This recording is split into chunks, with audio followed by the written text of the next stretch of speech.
आप देख रहे हैं Indian prime news Arunachal Pradesh और मैं हूं आपके संपादक करगे बसाक। और आज हमारे बीच मौजूद है वार्ड नंबर 6 के गीचिक तचू जी, जो कि एक म्यूनिसिपैलिटी में कॉरपोरेटर के एक आपके कैंडिडेट हैं।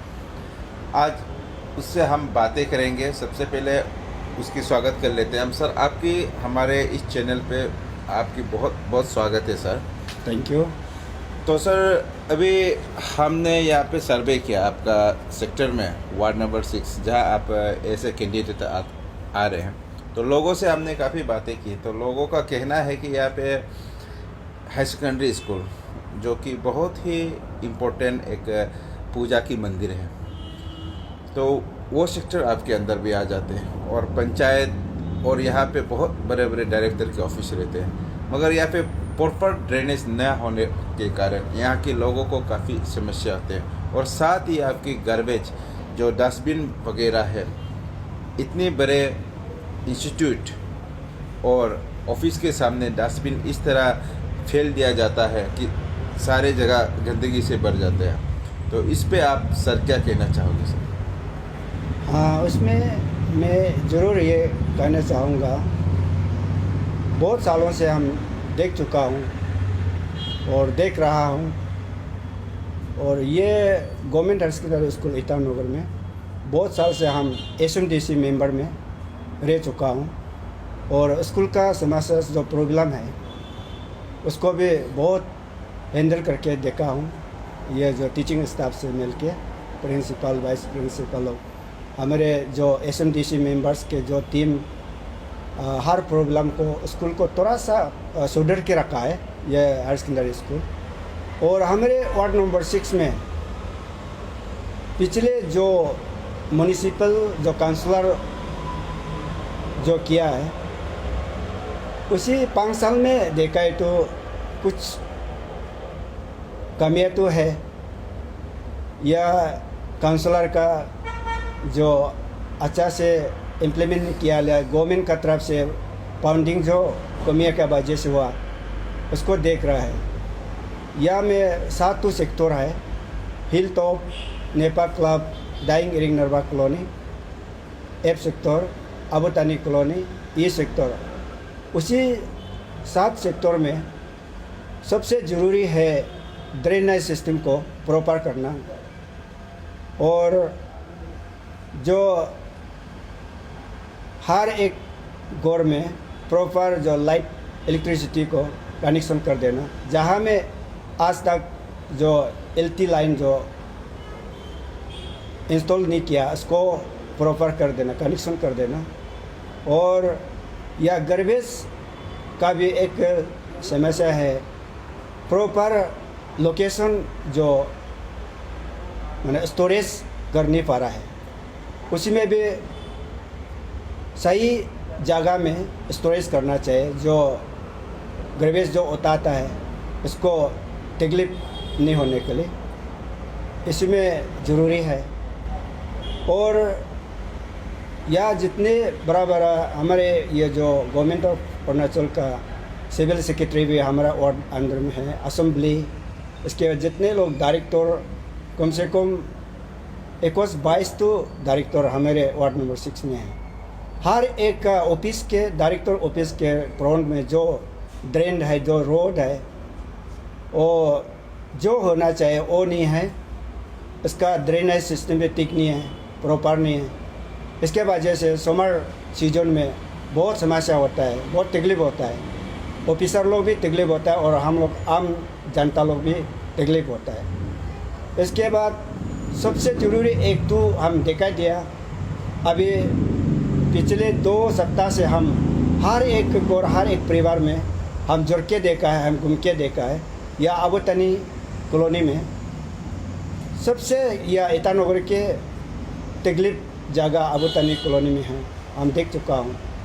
और उसमें या ना ड्रेन है, या ना रोड है, ना प्रॉपर इलेक्ट्रिक कनेक्शन है, या वाटर सप्लाई है। ऐसा एक कॉलोनी है, उसमें बहुत ध्यान देना चाहिए जो भी काउंसलर आएगा वार्ड नंबर 6 में। और हमारे गवर्नमेंट अरुणाचल भी उसी में थोड़ा ध्यान देना चाहिए। ये सेक्टर जो सबसे तकलीफ वाला सेक्टर है, सबसे कष्ट जो जनता लोग अभी तक तकलीफ होकर जो जी रहा है यही है। और जो एजुकेशन सिस्टम और जो हेल्थ मेडिकल के जो प्रॉब्लम समस्या है, जो नीडी पीपल है, उसको भी देखना है। जो जो ज़रूरी है गवर्नमेंट ऑफ इंडिया जो प्रोविज़न रखा है, या में नीडी पीपल के लिए बीपीएल जो राशन कार्ड इसको दिला देना चाहिए। सही गरीबों का लोगों के परिवार के ऊपर में जीवन में जो जो तकलीफ है उसी को दिलाना चाहिए। एजुकेशन में भी जो जो एजुकेशन को पढ़ाने नहीं पा रहा है अपने बच्चा जो पढ़ाई में अच्छा है लेकिन इसको अच्छा क्वालिटी एजुकेशन बनाने के लिए जो जो फाइनेंशियल असिस्टेंस में जो कमियां हैं इसी को हमारे गवर्नमेंट का जो प्रोविज़न है उसी को दिलाना चाहिए। जो जो काउंसलर आएगा, जो भी कोई भी काउंसलर आने से। और वही लास्टली हम एक जो ज़रूरी कहना चाहूँगी कि हमारे जो जेडीयू पार्टी भी इसी चुनाव में 20 तो जो कोऑपरेटर का जो सीट था उसको 20 का 20 कैंडिडेट जो फाइल किया था। बीच में ऐसा सुना है लेकिन एग्जैक्टली क्या कारण है हमको भी नहीं जानता है, लेकिन सुना है कि हमारा बीच में 6 कैंडिडेट जो अभी तक अपना बीवी बच्चा को छोड़ के गौर से बाहर में है बोला है। वो सच है क्या या कोई झूठ बीच में झूठ मारा है क्या वो भी पता नहीं। और सच तो बात में पता होगा।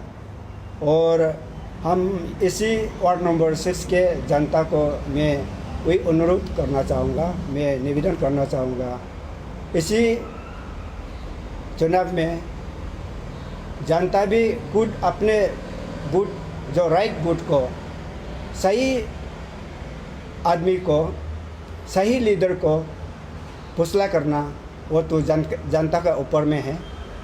और उसमें ज़बरदस्ती और पैसा का लालच में नहीं जाना चाहिए, पैसा का लालच में फैसला नहीं करना चाहिए। सही लीडर को चुनना चाहिए और अपने सपोर्ट अपने राइट वोट को देना चाहिए। हम वही लास्टली निवेदन करना चाहूँगा वार्ड नंबर 6 के जनता को, मुझे वोट दीजिए और आने वाला समय में जिता कर देखिए हम कैसा वाला आदमी है, आपका बीच में काम सही ढंग कर सकता है कि नहीं कर सकता है। वही मैं वादा करता हूँ आप लोग मुझे वोट दे के जिताएगा। हम विश्वास करता हूँ मैं आपका बीच में सही काम जो जो कर सकता है मैं पक्का करेगा और मैं पक्का दिलाएगा बोल के मैं विश्वास करता हूँ। Thank you sir. आपके कहने के मुताबिक सर स्मार्ट सिटी जो बीजेपी वाले अभी कह रहे कि स्मार्ट सिटी सर, हमारे यहाँ स्मार्ट सिटी लॉन्च हुए कई वर्ष हो गए, लेकिन इतने वर्ष के बावजूद भी ईटानगर पे अब तक ऐसे कई घर है जहाँ पे रोशनी नहीं है और साफ पानी पीने को जगह नहीं है, ये आपके कहना है सर। और सर ये भी आपकी जनता दल यूनाइटेड के जो हमारे तिची कासो जी है जो विधायक है हमारे ईटानगर के, उसने भी काफ़ी आरोप लगाए हैं बीजेपी पे कि उसके पार्टी के कुछ जो कैंडिडेट थे उन्हें ले जाया गया और वो आज तक घर नहीं पहुंचा, ऐसे बीजेपी ने कुछ किया। और अभी इलेक्शन में बीजेपी वाले जो काफ़ी पैसा के लालच दिखाकर वोटरों को लुभाया जा रहा है, इस बात में कितनी सच्चाई है और आप इसे किस तरह से लोगों को आप बेहतर तरीके से आप बताना चाहोगे सर? वही जो हमारे ईटानगर के जो विधायक तिची कासो जी ने जो बोला उसको जो सच्चाई में बोला है बोल के हम भी वही मैंने सपोर्ट कर नहीं सकता है, लेकिन सच तो यही है। क्या कारण है, क्या रीज़न है, किस लिए गायब हुआ? गायब तो ज़रूर हुआ है हमारे बीच में, चाहे तो कैंडिडेट जो JDU के कैंडिडेट, चाहे तो गायब तो हुआ है। लेकिन ये आदमी लोग बता रहा है कि जो गायब हुआ है वो अभी तक, पहले भी हम जो बोला है, अभी तक परिवार के बीच में नहीं है, गौर में नहीं है। तो कहाँ में रह सकता है और कहाँ में गायब हो गया वो तो अभी मुझे नहीं पता, लेकिन पता होगा बाद में।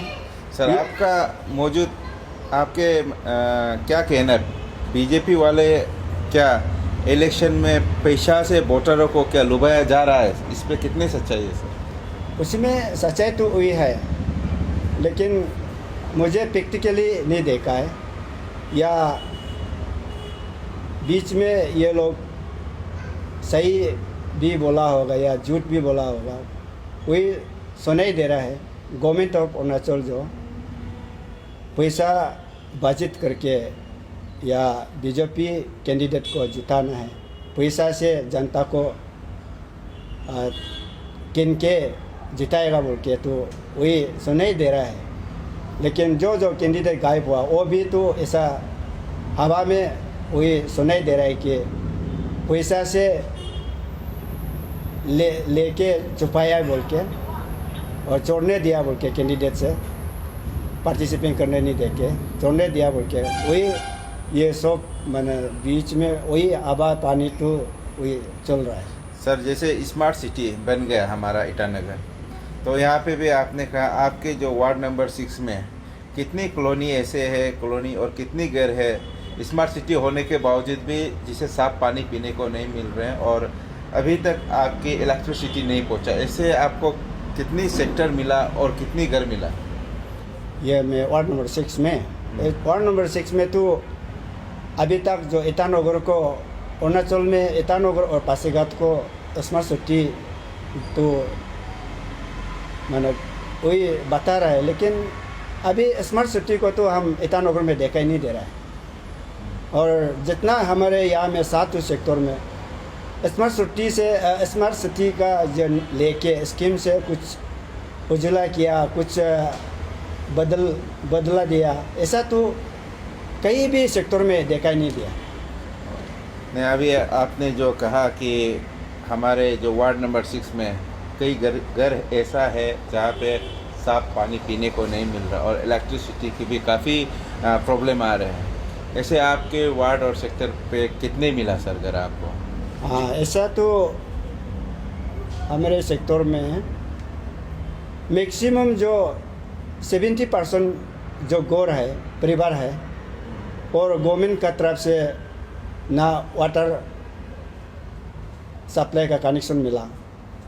ज़बरदस्ती दिखाई दे रहा है कि ज़बरदस्ती कुआं कूद के ज़बरदस्ती चला रहा है, वही दिखाई दे रहा है। ये है हमारे जनता दल यूनाइटेड के कैंडिडेट वार्ड नंबर 6 के हैं। तो ये साफ साफ बता रहे हैं कि बीजेपी सरकार, हमारे माननीय मुख्यमंत्री पेमा खांडू जी की जो सरकार है, जो स्मार्ट सिटी बना हुआ काफ़ी वर्ष हो गया है, फिर भी इसके वार्ड में ऐसे कई घर हैं जो सरकारी पानी अभी तक पीने के लिए उन लोगों को नहीं मिला। तो वो लोग कुआं अपने आप से खोदते हुए कुआं के पानी पर ही निर्भर रहना पड़ रहा है। और इलेक्ट्रिसिटी भी इस तरह कई घर है जहाँ पे आज के ज़माने में, आज के दौर पे इलेक्ट्रिसिटी नहीं मिला। ये हमारे जनता दल यूनाइटेड के कैंडिडेट मिस्टर गिचिक तचू जी के कहना है, और ये भी साफ साफ कह दिया है कि इनके जो विधायक, जो इनके पार्टी लीडर तेची कासो जी जो कह रहे हैं बीजेपी के बारे में हर रैली में, उसमें भी कुछ सच्चाई ज़रूर छुपी है। तो अब सर, आप जाते जाते आप जनता से क्या अपील करना चाहोगे आपके लिए? हम वही जनता से वही अपील करना चाहूँगा, उसी चुनाव में शांति से जो अपना राइट बूथ को सही लीडर को चुनना है और किसी पार्टी का खिलाफ में पक्ष में खिलाफ में नहीं जाना चाहिए और किसी एक कैंडिडेट के खिलाफ में कैंडिडेट के बारे में ये जो एगेंस्ट नहीं जाना चाहिए। अपने राइट वोट को समय में देना है और अपना सही लीडर को चुनना है। वही में या वार्ड नंबर जितना जो कैपिटल के म्यूनिसिपल में 20 वार्ड है उसी जनता को मैं वही अपील करना चाहूँगा। सर जाते जाते एक आखिरी सवाल सर, जैसे हमने काफ़ी कैंडिडेट के साथ हमने बातें की है तो उन्हें सबसे बड़ा एक समस्या आ रहा है कि उनके कार्यकर्ता को कुछ गली में कुछ सेक्टर में घुसने से मना कर रहे हैं और उनके जो आपके कैंपेनिंग जो करते हैं उन्हें डराया जा रहा है, धमकाया जा रहा है। इस तरह का खबरें हमें काफ़ी मिल रहे हैं। तो आपके सेक्टर में इस तरह का कोई घटना और इस तरह का कोई खबर? नहीं, मेरे वार्ड नंबर 6 में तो एकदम शांति है। वो जो हम कैंडिडेट दोनों बीजेपी का कैंडिडेट और हम दोनों तो वही अंडरस्टैंड में ये जो अपने जनता लोग को अपने वर्कर अपने यूथ लोग को हम हमेशा वही समझाता है और जागरा से बचना है और कुछ भी ये एलिगेशन कुछ भी जो गलत रास्ता गलत कदम नहीं उठाने के हम दोनों मिलके जनता को समझा के शांति से हम लोग आपस में लेके जा रहा है। ऐसे नहीं है कि हर सेक्टर हर ये में सेक्टर में कैंपिंग के लिए नहीं घूमना बोल के, ऐसा तो हमारा ये में वार्ड नंबर 6 में नहीं। आप देख रहे थे Indian prime news Arunachal Pradesh और आज थे हमारे एक विशेष कार्यक्रम में जीची तचुल जी।